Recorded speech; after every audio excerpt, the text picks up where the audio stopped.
it is your feel-good breakfast show, Expresso on S3. And if you're wondering why did Zoe change out of her dress into her cycling clothes, well, it is just under 1 month until the Cape Town cycle tour takes place.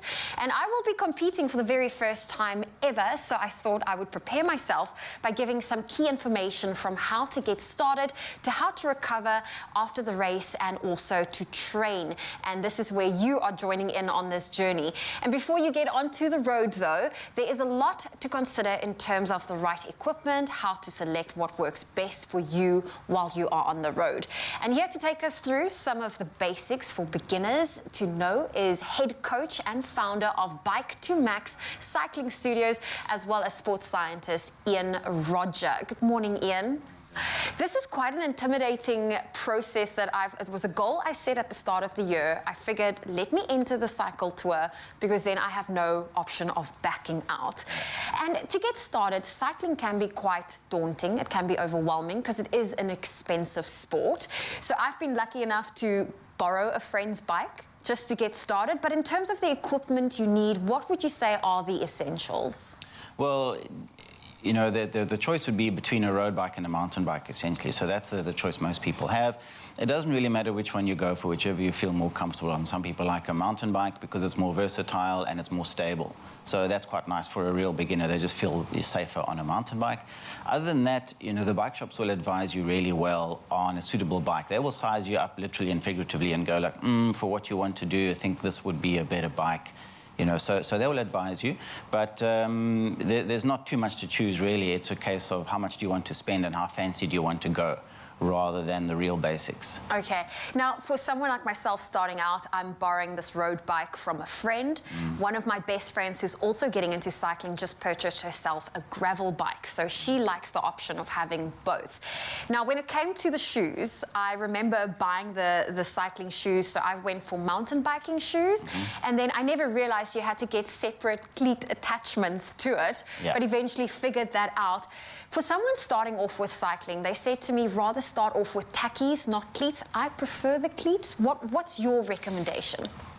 I would say you want to get into the cleats as soon as possible because they are a lot safer than tackies. So tackies are inherently unstable and super, super dangerous.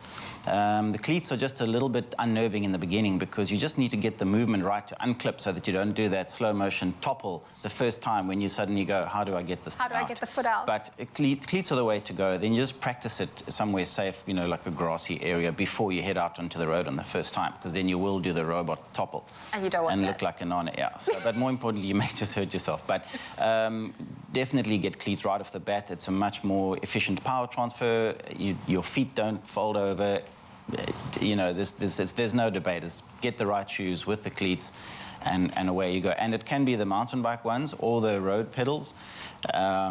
You know, the main difference really is that on the mountain bike shoes you can walk a lot easier, and of course you could then ride your mountain bike. You can use the same shoe pedal on both bikes if you have two bikes. Okay, so you get a little bit of, that's why I went with the mountain biking shoe. I just figured if I do decide, I mean, living in Cape Town, you have the luxury of both, of having the mountains and the beautiful roads. Now, I've been on the road a handful of times. I can tell you exactly 4 times. So yeah, that is a big oops, but I think I'll be ready if I put in the time. So in terms of being on the road, it is intimidating. I know you're looking at your watch, but it is something that I kind of figured I just need to put in the time and I'll be okay. For someone joining the road for the first time, any recommendations? I went with a friend and I found it quite helpful, and we went super duper early in the morning, so I made sure I had all the right lights.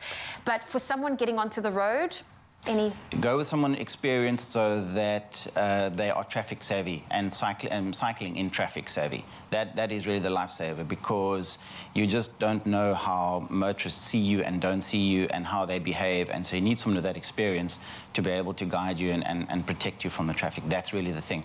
And then along the way they can also advise you on the appropriate gear selection while you're pedaling and all these kinds of things. So a lot of little things about just making the cycling mainly safer and more comfortable for yourself. And also enjoyable. I mean, you don't want to do that and suffer the whole way.